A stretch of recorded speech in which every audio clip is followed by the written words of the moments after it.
Hello, everyone. Welcome to WGSN-DB Going Solo Network. This is the Going Solo with Cece show, and I am so pleased to be with you here tonight.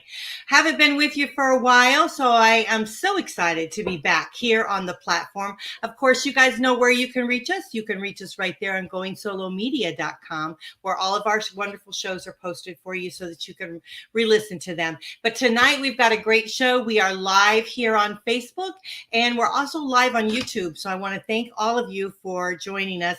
We have 8 different platforms that we're distributing the show live to. And so if you're listening to one of those, try to see if you can jump in and give a comment. If you can't, I do apologize, because sometimes it's the lead it's a lead platform that we can do the comment. So you can always jump over to WGSN-DB Going Solo Network Facebook page, and I'm sure, or on the YouTube channel, and you could do a comment there.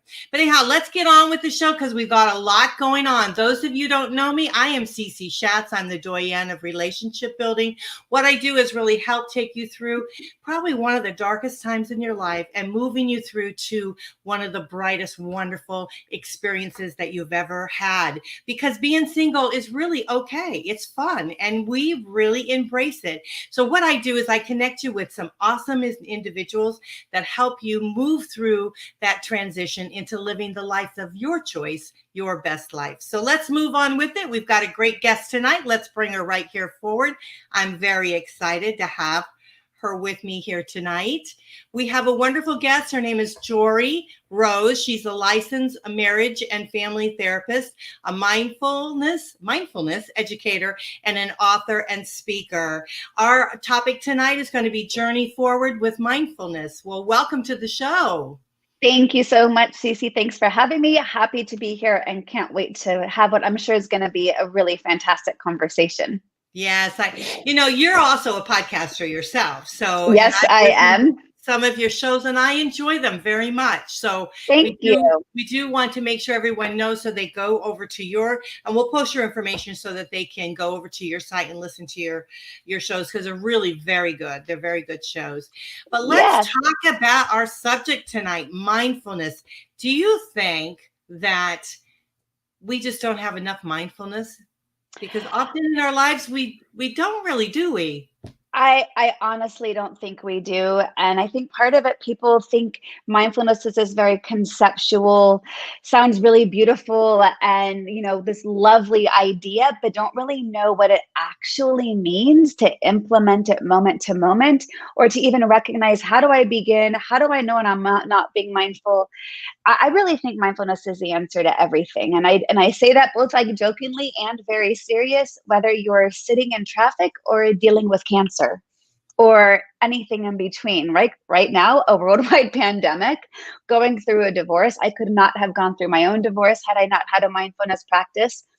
And the reason I think it's the answer to all this is because it gives you the ability to pause and breathe and slow down and respond versus react to whatever is coming up in the moment. Because we tend to live on autopilot, right? We tend to just go through the motions of our day, and without awareness, we're missing so much, right? We're not paying attention to what's going on inside of us, whether that's our thoughts or our emotions or our sensations in our body.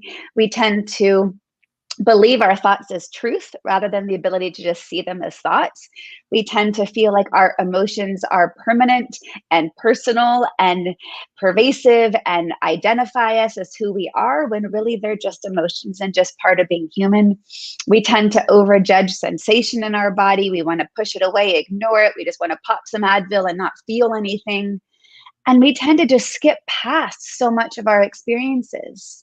And so mindfulness gives us the ability to slow down, to get curious of what's arising, to get compassionate rather than judgment for whatever it is that's showing up, and then getting really intentional to say, okay, so here's what's going on, whether these thoughts, whether these habits, whether these patterns, whether this pandemic, whether this climate change, and let me just allow it to exist and observe it.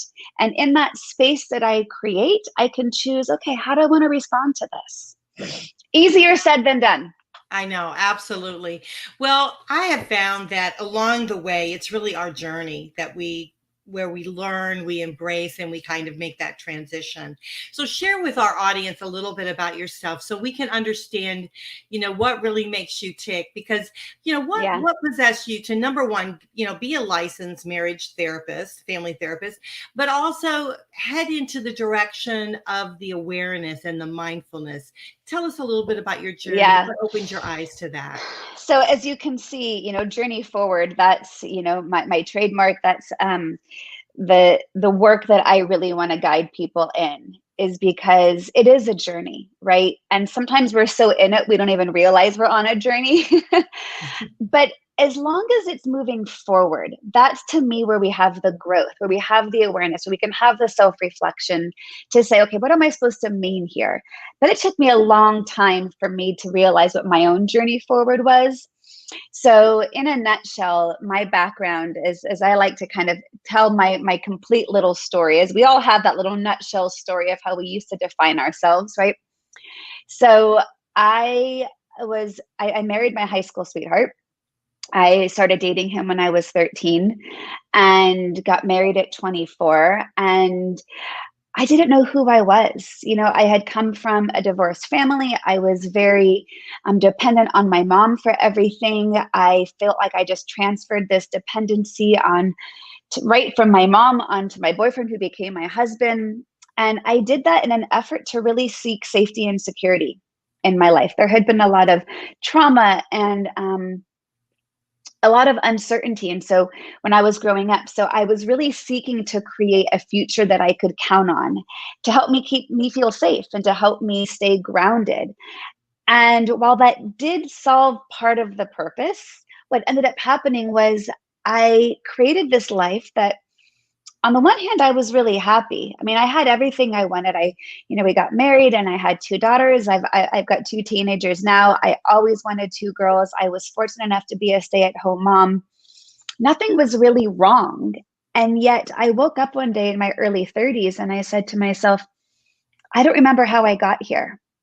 I was always just doing what was next, what was next, what was next, seeking more security and safety and what was known in an effort to ease my own fears and anxieties.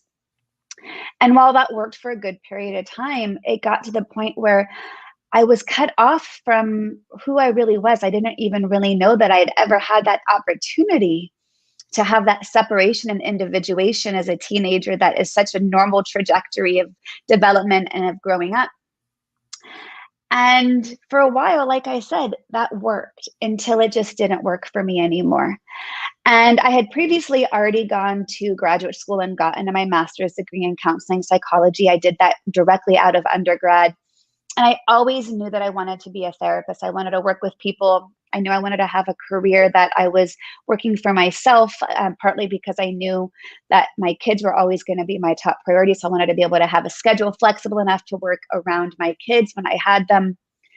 But what ended up happening was I got halfway through. I live in California, and you need 3,000 hours of internships in order to get qualified to take the state licensing exam.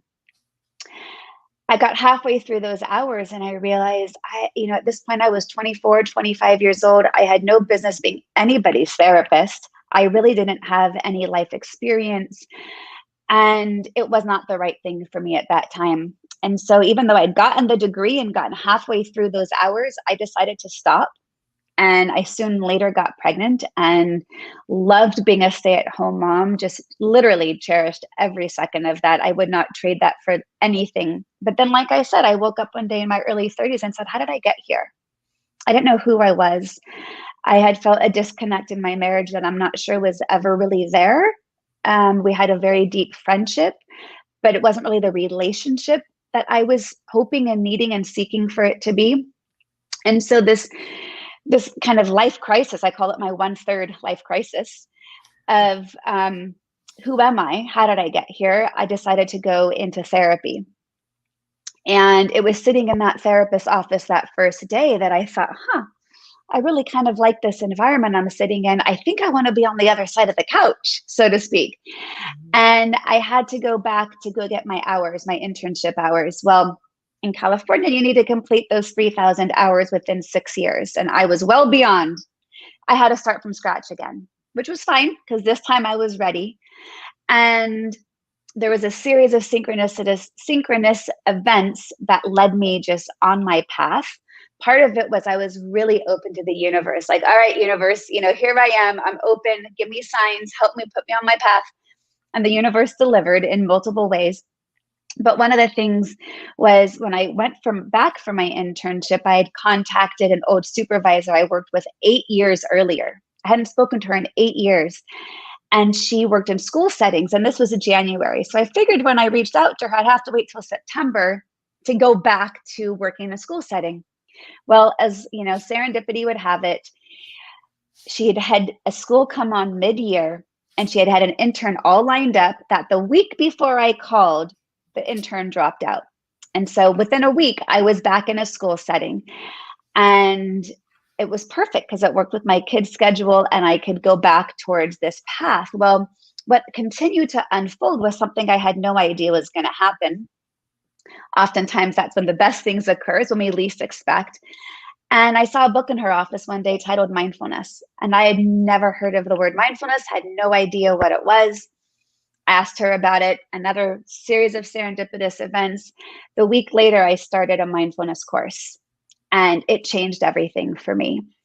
It was the first time I had ever been introduced to the idea of slowing down and tuning in to what was coming up inside of me and getting really clear on what's my intention of how I want to show up in my life. And from there, really delved deep into mindfulness on both a personal and professional level. So professionally, I did a lot of trainings. I got certified teaching mindfulness to kids.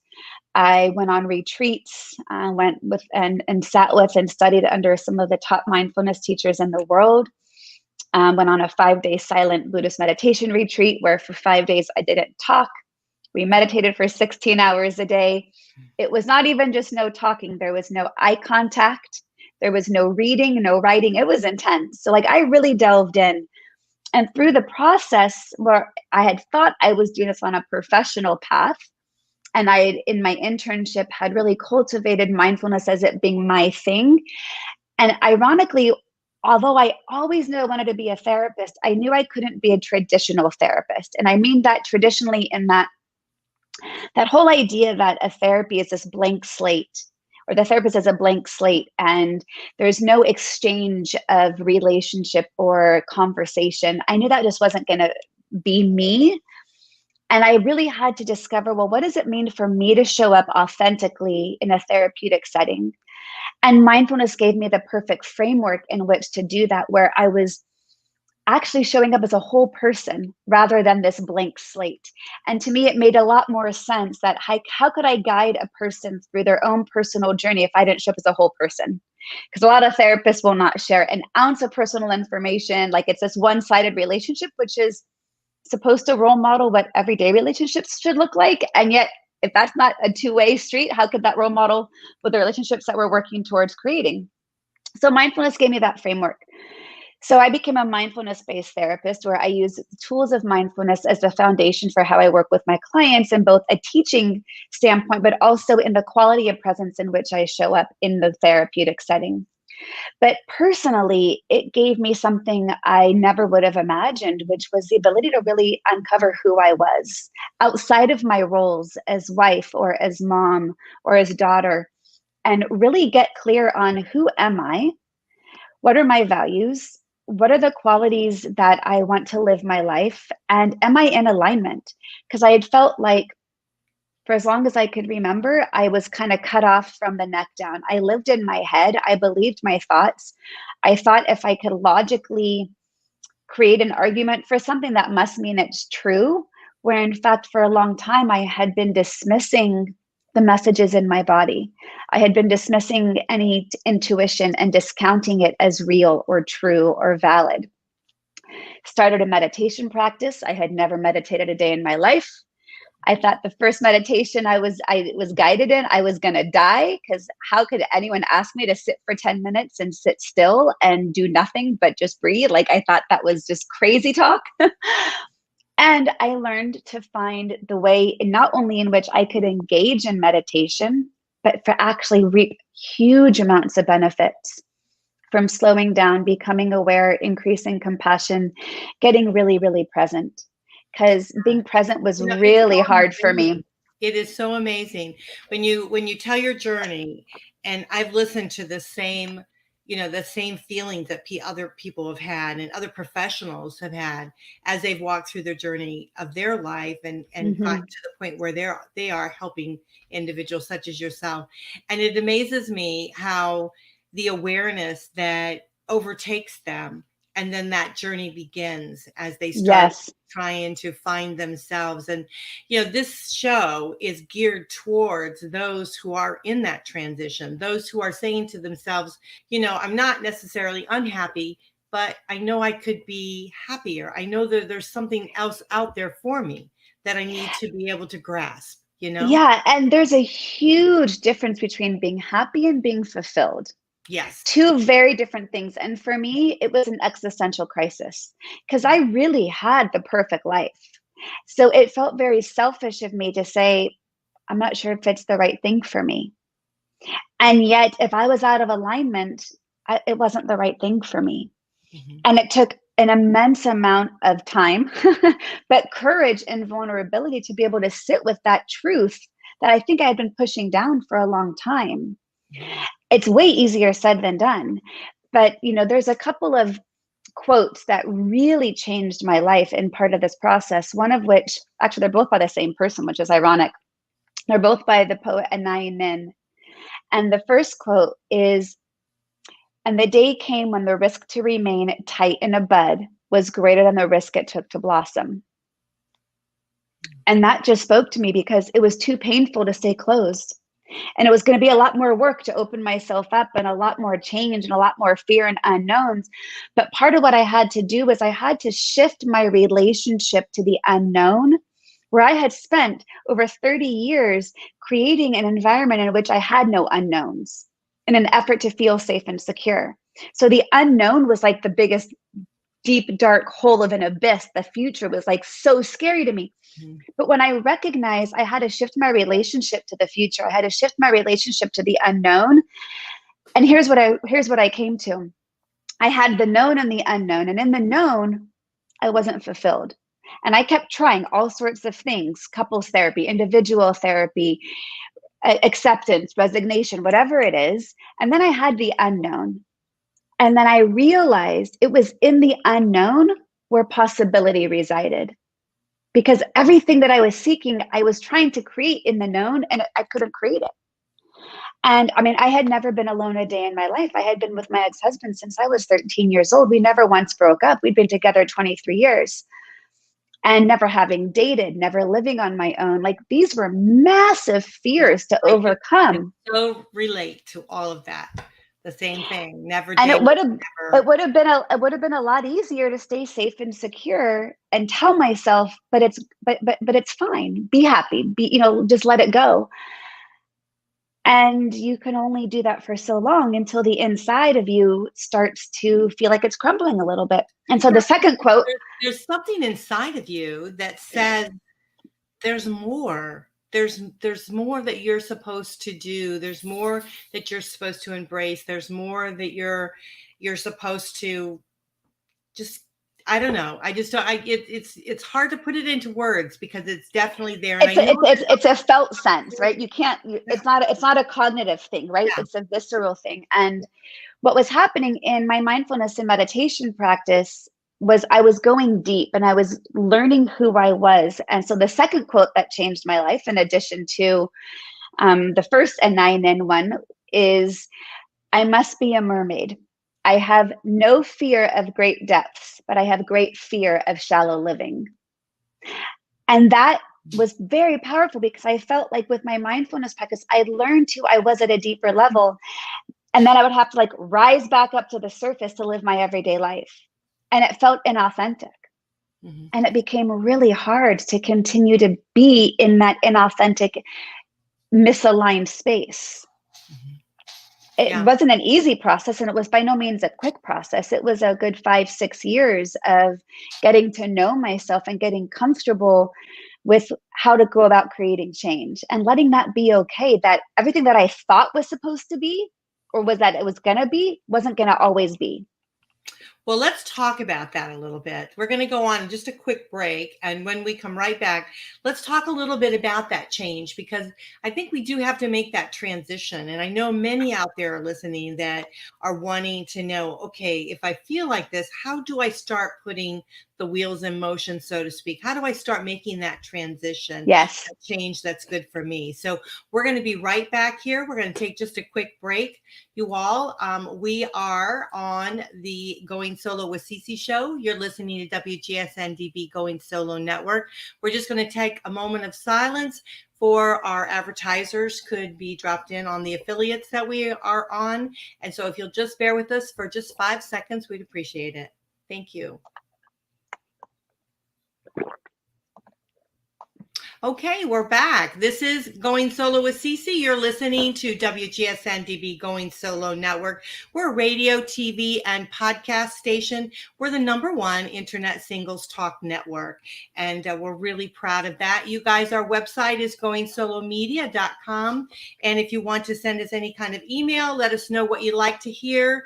Our email is goingsolonetwork@gmail.com. We keep it very simple. So we hope that you guys are enjoying this show. The first half of the show, we are talking with our wonderful guest here tonight, Joree Rose. She's a licensed marriage and family therapist, mindful educator, and an author and speaker. And we're talking about the journey forward with mindfulness. And so the first part of the show, she shared with us her journey, how she really got to where she is, really what inspired her, and how she is embracing others to really take them on this journey with her to open their eyes, to be able to open their lives to living their best lives. And so that's what we like to do here on Going Solo. We like to really embrace that living your best life. But before we get started, I want to share with you, she did mention the first part of the show that she has, and she does have a book out. And I want to make sure I share that with you. I've got 2 books. Yes. Got 2 books. Okay. So we'll do that. So you have a children's book called Squirmy, and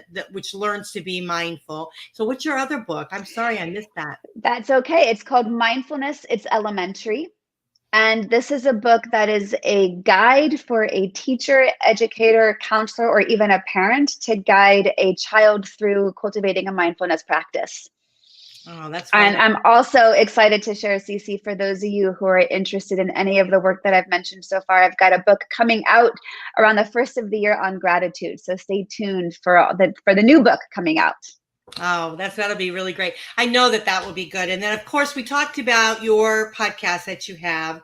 And so just go to your website and be able to, there's her email, which is joree@comcast.net. And then her website is Joree, Joree Rose, ROSE.com.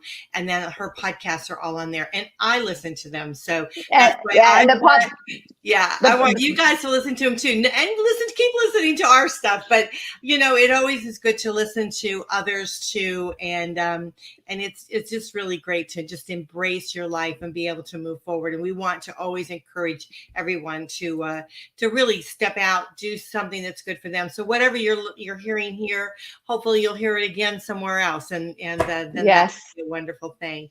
So yeah, the name of the podcast is pretty similar to what's up on the screen. It's a journey forward with Joree Rose. So kind of some consistency everywhere. So I hope to help you guys on this process, because it is a journey. It's not a one and done. Mm-hmm. Right. And so often we have a lot of individuals that are going through some sort of relationship loss, and then they're transitioning into possibly dating or walking or stepping into their new single life. And they're not really quite sure on how to go about doing it, how to really embrace this new life that now they're embarking upon, and what it is for them. And I love the story, your journey that you shared with us, because I think so often people are experiencing the very same things, and similarities as you have expressed, they could also do, with a meditation, various things like that. So let's talk about that change that we need to do in our lives. We need to take place in our lives, because like you said about and I love those quotes, like the bud going into the flower, that's really what our life is. It should very well be that. And we should not be afraid to blossom and to grow. And so let's talk a little bit about that growth now. Yeah, well, growth is really scary. Change is really scary. And it's scary because it puts us into a space of the unknown. It's unpredictable. And I think many of us have an association that the unknown is bad. And if we can simply, like I was saying earlier, it's about shifting your relationship to it. And when you can shift your relationship to anything, it automatically changes the trajectory of whatever it is you're managing, right? Mm-hmm. And so I really had to understand where my fear-based insecurities were coming from. Some of it was how I was raised and what I was kind of role modeled in some not so healthy ways, and not terrible, just ways that I didn't want to emulate in my own life. So awarenesses I had gained along the way and messages I had received. But I recognize, if I'm not walking in authenticity, in alignment, in my own path, it doesn't matter where I am if I'm not being able to be myself. Mm-hmm. And so part of that growth process was me not discovering per se who I was, but uncovering who I am. But it was not like I was lost somewhere. I was creating myself as an adult for the very first time. And there's a lot of freedom in that. There's a lot of beauty in that. And people can often look at these transitions, especially after the dissolution of a relationship, as I've lost this whole piece of myself. And yeah, I did. And that was real. And I got to gain a whole piece of myself I never knew existed. And I decided to enjoy the process, that it wasn't happening to me. And I know not all relationships ending is your choice, right? Sometimes you're on the receiving end of someone else's journey, right? My ex-husband didn't really want this. This was something I was needing in my life. And now he and I are both in places that I think we're both pretty happy and in where we're supposed to be. But it was really about getting comfortable with being uncomfortable, knowing that that discomfort didn't define me, nor was it permanent. And to enjoy the process and to get the freedom of saying, I get to really decide how I want to show up in the remaining part of my life. What do I want it to look like? What are the qualities I need in myself to cultivate? And especially as I began to date, what are the qualities that I need to cultivate in the people I want to bring around me in relationships, and not just a partner, but in the friendships, and being really clear on what that energy was that I was wanting to bring in. Because I'm, as a therapist, I do so much work with people in their relationships. I think relationships are so powerful and so misunderstood, in that we don't always have the skills and the tools to know how to get through them. Because the real sad truth of it is love isn't enough. And so the keys to making a great relationships are skills that we can learn and build. But if you don't have it within yourself to know who I am, what I need, what are my values, what's my worth, it's going to be really easy to continue to end up being unhappy no matter where you go. Yeah, you're absolutely right with that. Absolutely. And, the dating process for me was interesting at first because I had never dated. So, of course, it was really fun, but it was also anxiety provoking. I didn't know how to detach taking things personally if someone didn't text me back, or to not over attach too quickly because why should I let this stranger allow me to feel worthy about myself if, they don't want to go out on a second date? Like all of these things that we take really personal that are not personal. And that's one of the things that I hope especially women see, is how to take more accountability in their own process rather than letting someone else's actions determine their mood or their worth or their energy level or what they're needing or validating their needs. Mm-hmm. But I now will mention a third quote that changed my life. But I was realizing for a while how much I was having a scarcity mindset, and how much I was in this seeking and grasping mode when it came to dating and wanting to find partnership, and balancing learning how to be confident and comfortable on my own. And I came across this quote one day that's from the ancient poet named Rumi. And it just opened up my mind in such a beautiful way. And the quote says, "What you are seeking is seeking you." And Cece, that just changed everything for me, because I realized I didn't have to fit into some mold of what somebody else was wanting in a partner, that I got to show up completely myself, and someone out there was seeking someone exactly like me. Mhm. That is so true. That is a great quote. That is. And I still, to this day, I'm going to show you, it's still on the back of my phone as, what I have as my screensaver on my phone of what you seek is seeking you, because now this is an abundant mindset. Now I'm not grasping and clinging to, someone that may not help keep me in alignment, but I get to show up fully in authenticity, because I am that perfect person for somebody else. And I got really clear on who I was and what I wanted. And so there was one day, I'd been divorced about a year and a half, and it was the Sunday of Thanksgiving weekend, and it was difficult because my kids were with their dad, and so I was alone, and I was trying to embrace that aloneness as a bit more empowering than fearful or anxiety. And I took out a piece of paper and I wrote at the top of it, "What you are seeking is seeking you." And then I continued to write down all the areas of my life that I was full and complete, where I was content, where I was feeling, full and complete. And then I wrote down where I still had room. And I got really clear and really specific on what it was I was wanting to bring in a partner.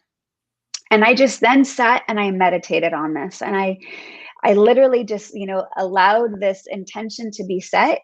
And I folded up the piece of paper and I put it in my drawer, and I just put this message out to the universe with not attachment. I had no agenda of what that looked like. All I know was I was gaining this clarity around who I am, where I want my life to go, where have the gratitude for where my life already is, knowing that relationship or not, I was all good.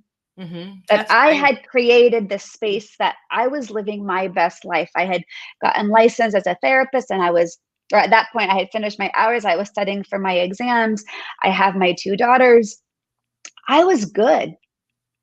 And I was still a work in progress. Like, it's never this done. But that's why it's a journey forward. As long as there's, even just a 1% shift puts us on a forward trajectory. But isn't that the truth? Isn't that the truth for all of us? Is we're constantly Yes. a work in process, and our lives, as they keep shifting and keep changing, things do change around us, and so we are forever changing. And so, Yes. we have to be a work in process, which is actually a really good thing, because it just means that you continue to grow. Absolutely. And you continue to explore avenues that you might not have ever explored before. And what a life you can have, right?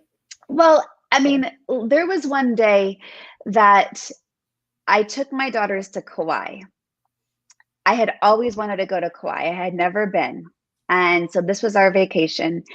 And at the time, I think they were 10 and 12.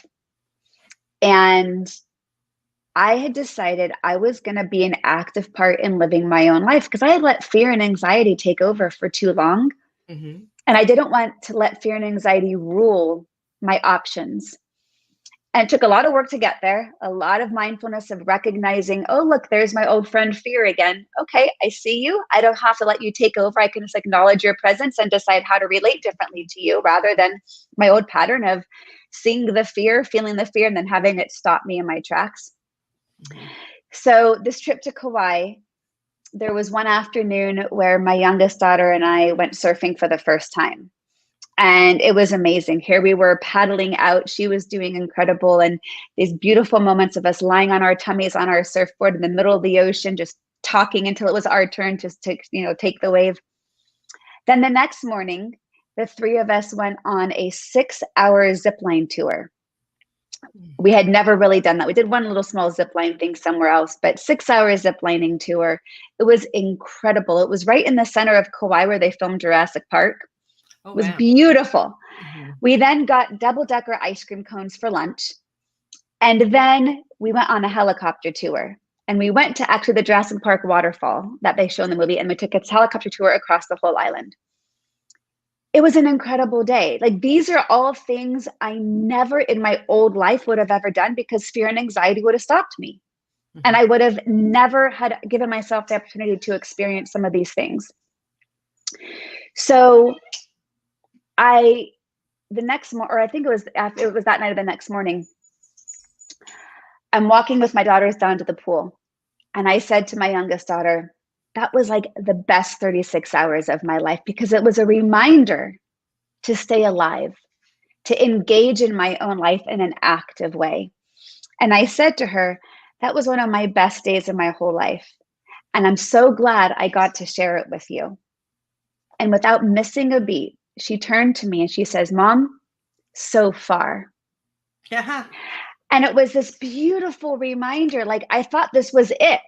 And then she had the reminder of so far. And she was absolutely right. It was only the best day so far. And there are so many so far moments ahead of me. But when I lived in fear and anxiety of the unknown, I would never even had that experience. So, the amazing thing is, I told you I sat down on that November Sunday and I wrote that letter, what you were seeking is seeking you. And I meditated on it and I put it away. And at that point, I had been off all dating sites. And I thought, I'm good. I'm just going to be without striving and attaching to what's next. About 10 days later, I decided to re-download some dating apps, not to necessarily look, but I really wanted to see if anybody I was talking to already, I wanted to keep talking to offline, because I just kind of shut down the apps all at once. So I pull up Tinder and I told myself, I'm not there to look. I'm not looking. And the person's profile that was the first one that had popped up was someone that caught my attention. Part of it was he had a PhD in educational psychology. He consulted on the Pixar movie Inside Out, which I thought was like such a turn on, like having this man who is emotionally aware and doing similar work as me. I ended up swiping right. It was a match. We were texting within a few hours. And he asked me out that night, but I couldn't go. I had my kids. And so we decided to meet for lunch the next day. That night, I was lying in bed reading a psychology magazine, and it was an article on couples therapy, one of which I had been trained in, the other which I actually had never heard of. The next day, I walk into the restaurant to go meet him for lunch, and he's reading the book from the article the night before that I had never heard of. And it was incredible. And it turned out he had lived one exit away from me. And we were in the same field. And that first meeting was just like this volleyball back and forth, or like a tennis match of just professional information, like exchanging back and forth. It was so exciting. We never even got to like a personal conversation because we had so much professionally in common. Mm-hmm. So we ended up meeting for coffee the next morning. And we've been together ever since. It's been almost 5 years. We got engaged last December. And what I'm sharing in this is that it's still, we're creating our own way of moving through the world, right? It didn't have to look a certain way. We both got teenagers, we're in love, and we're engaged, and we still don't live together, and we're not planning on living together or getting married, probably not till the kids are out of high school. And so it's another reminder, it does not have to look any particular one way you thought life was supposed to look. Like this idea of, I love that you say that, because it is so true. And we have a lot of listeners that are in the last quarter of their life, and they're trying to figure out how can they have a relationship? How can they start creating this life for themselves that's now created this huge shift? And mm-hmm. It's true. You don't have to look at your life the way you did before. You can just look at it with fresh eyes, right? There's a phrase in mindfulness called beginner's mind. Mm-hmm. And it's a meaning of, let me look at something as if for the first time, right? So when you have beginner's mind, you strip away expectation, attachment, judgments, or shoulds. And that's how I chose to continue to show up in this relationship. And part of it was, I needed to be in a relationship in which I could continue my own personal growth and trajectory I had started since my divorce, mm-hmm. while growing together in partnership. And I needed to hold that space simultaneously. And so, yeah, there was such freedom in getting to create what this next chapter looked like. And people still are like, what do you mean you're engaged and don't live together? What do you mean you don't know when you're getting married? It's like, why do I have to? I have partnership. We live together. My kids are my number one priority. This work, I mean, they love him. They're very close with him. They consider his daughter like a sister. And this works. Right now, this works. And we're creating what continues to work. And one day that'll be different. And that's okay too. Well, it's funny because years ago I heard Goldie Hawn say that one time, and she said about getting married, she said, why? This works. It was working for them. And so they were very happy, and they're still very happy. And so yeah, there you go. It's we've got the pen. We can write our own journey, our own way. 100%. As long as, we embrace our lives, embrace other people, and, keep it ethical, all those kind of things, and be authentic to ourselves. And that's ultimately, as a therapist, like, talk about my journey. If I would have known going from the time I was 32 to now over the past 10 years, that my journey would have been so beneficial professionally, because to be able to say, I've been there, I know where you're at. And if I can get through it, you can get through it. And here are the tools, because having mindfulness as that framework are very tangible practices that got me through those darkest moments, those deepest fears and anxieties of the unknown, or my own insecurities, or my own what ifs. And so, when I work with people, it's a lot of depth into understanding what's at the core you're afraid of, what's really holding you back, what are your values, how are you being values driven? If you're not enacting in your values, no wonder you're out of alignment. No wonder you don't feel that you're in the right place. But in absence of slowing down and paying attention and having compassion for yourself, it's going to be hard to get there. Yeah. I totally agree. And, so often, and of course, I believe in God, and I often said, he opens the door for me, but no, I decided to climb through the window instead. You know what I mean? So it's the same thing with our lives. I think so often the doors are open for us to be able to walk through, but we decide to take the harder road, the other road. But I do want to encourage everyone, the road of discovery, and to really, like you said, slow it down, find out more about yourself, connect with others such as yourself. It is just a wonderful thing. And so I'm so delighted. I could talk to you forever and listen to you, because I feel like you're very, very inspiring. And thank you. Want to thank you for sharing with us here today. The time went by so quickly. I know. We could definitely keep talking for so long. We just get through. But you know what? When you're talking, I kept thinking to myself, exactly my road. When I got married, I was married for, a long time. I never thought I'd be doing what I'm doing. And now my passion, my love, my everything is building the singles network. And I'm just so... And who would have thought? Who would have thought? Yeah. So it's I know. Well, what's that old quote? You want to make God laugh? Tell him your plans, right? No, but it's amazing, and it's just life can just take you down just a mysterious path. But it's being true to yourself, being authentic, and really putting the fear in your pocket, and just walking on. Yeah. It truly is. You're a wonderful person. Thank you so much. Thank you so much for having me, Stacey. I so appreciate it. And everyone, this is Joree Rose, and she's a licensed marriage and family therapist, the mindfulness educator, author, and speaker. Let's share her website and email. Her email is Joree, Joree @comcast.net. And then, of course, her wonderful website, which you can catch all her podcasts right there. It's Joree, her name, Rose, ROSE.com. So please go there. And she's got a couple books out. A new one's going to be coming out in January of the new year. And so I'm excited to hear about that. Gratefulness, right? Thanks so much. Yeah. Yes. It'll be a wonderful book.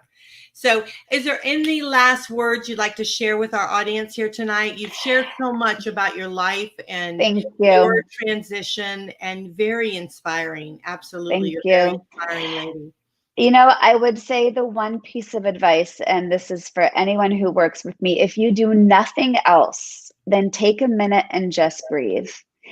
If you can just slow yourself down, take a few deep breaths, it'll allow you to calm your brain, calm your body, allowing you to access the tools that you need to get through whatever next moment is bringing. In absence of slowing down and breathing, you're on autopilot. You're not paying attention to yourself, to your needs, to your emotions, to your thoughts, to what's going on inside of you and around you. Taking that moment to breathe is almost enough to get through anything that you are having a difficult time getting through. And ultimately, remember, you have a 100% success rate in getting through everything you never thought you could. May not have been easy, but the fact that you're here and listening and breathing means you've gotten through it all. So, be kinder to yourself, have greater self-compassion. Easier said than done, but that is why it's called a practice. Wow, you are so right. And thank you so much for sharing with us. It's been a joy, a total joy. So I hope you'll come back on again and visit us again. Absolutely. We would love to have you. Thank you. Take care and be well. Oh, thank you. Well, gosh, we have to wrap up the show here tonight, guys. It went by so fast. Can you believe it? I mean, I can't believe it. But we covered a lot. We covered a lot with regards to the transition. You are in control of your life. And if you need a helping hand, someone like Joree Rose is a perfect candidate that can help you. There's others out there that we've had shared with you here on the Going Solo Network. Just, reach out to them and they'll help you walk through this transition. But the biggest thing I want you to take away is that your life is yours and you can go down that yellow brick road and it can really be amazing. So I hope that you'll join me right back here, same time, same place. I am Cece Schatz, the doyenne of relationships, and the show is Going Solo with Cece. You're listening to WGSN-DB Going Solo Network, radio, TV, and podcast. We're the #1 internet singles talk network, and we want to thank you for joining us. Of course, you can find us right on the goingsolomedia.com. If you want to email me, I would love to talk to you. My email is goingsoloNetwork@gmail.com. And then, of course, we're on YouTube. So just find us on YouTube. All our wonderful shows are there. So I hope you stick around. We're going to have more shows here tonight, right here on the WGSN-DB Going Solo Network Facebook page. And I'll catch you later on tonight. Bye for now.